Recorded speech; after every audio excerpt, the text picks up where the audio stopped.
A dream house for us would probably be just a place where she can get around and do things for herself. My dream house, I picture it as a ranch. And of course, all the rooms would be very large, very large. I think it's important to have a room as big as his room for a caregiver.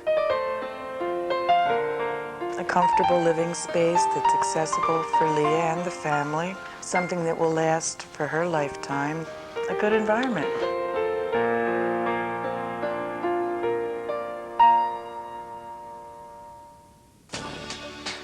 All of us dream of living in homes that are safe, comfortable, and inviting. But most homes don't measure up to the dreams and demands of children with physical disabilities. The essential elements of a supportive home really revolve primarily around accessibility. If you can't get your child in and out of your house easily, if you can't move them around the house easily, if you can't get them into the bathroom, if this design of your shower is so small that you can't bathe them, it makes care practically impossible. To help parents create the most supportive home environment for children with physical disabilities, a multidisciplinary team at the Center for Architecture and Building Science Research at New Jersey Institute of Technology sought the advice of more than 60 families who are raising children with a wide range of disabilities. The study, funded by the Robert Wood Johnson Foundation, formed the basis for this comprehensive book, which contains detailed recommendations and resources for home modifications of any scale and price. A key goal of the study was to assess the impact of the home environment on the child's physical, social, and emotional development.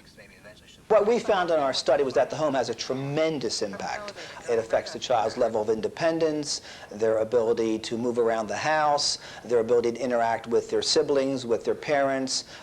It just affects every aspect of their life.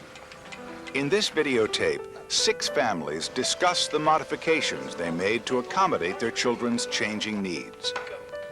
The changes range from low-cost hardware to the design and construction of custom-built, barrier-free homes. The types of modifications that I think make the most positive impact are the modifications that enable the child to do everything the rest of the family does. Come in and out with them, use the same rooms they use, eat with them in the kitchen, and generally access the house.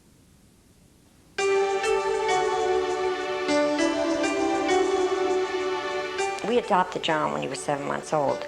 He has just flowed right into the family. We kind of started our renovations, major ones, I think, when John may be about 3 years old. We knew he was going to get bigger, and then we went into the power wheelchairs, so they were big, and we knew that, you know, we had steps here, so we had to do something to make it easier for him.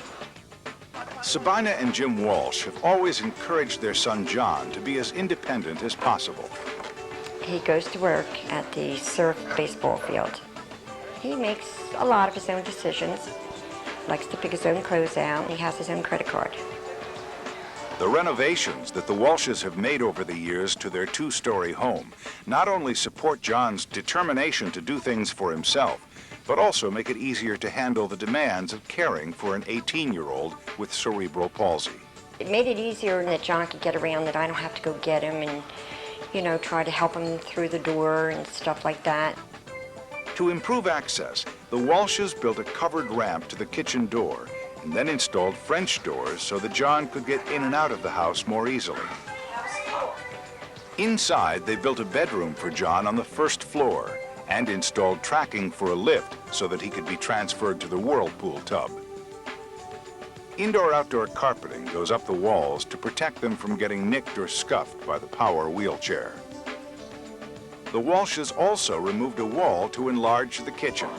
The renovated kitchen enables John to nurture his #1 passion.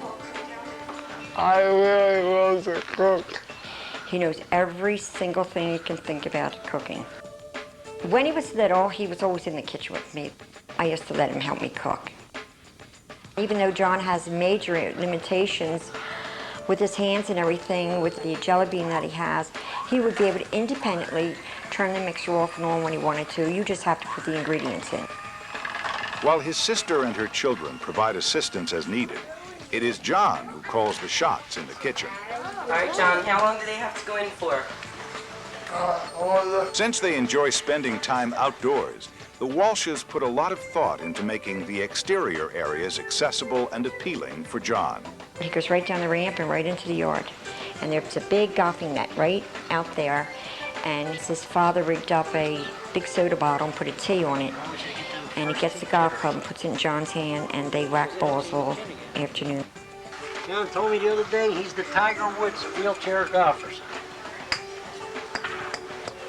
Want to put it over the top again? Over the top. All right. Back there, are you ready now? Hope it don't go through the neighbor's window.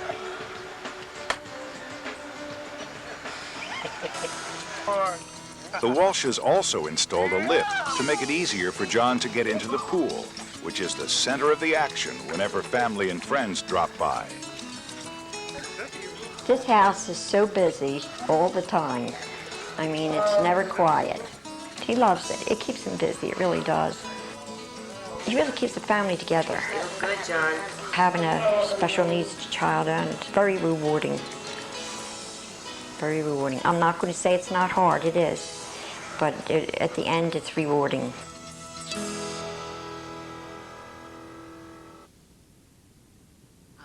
As the parent of a daughter that was born with spina bifida, I can remember being very overwhelmed in the beginning with all of the needs that she had. Once we made the modifications and things were accessible for her, then she was able to do things more independently on her own, and I didn't have to do as much. It allowed me more time for my other children, less physical stress, because I wasn't having to lift her instead of her being able to do it on her own. And it really did make life easier for everyone.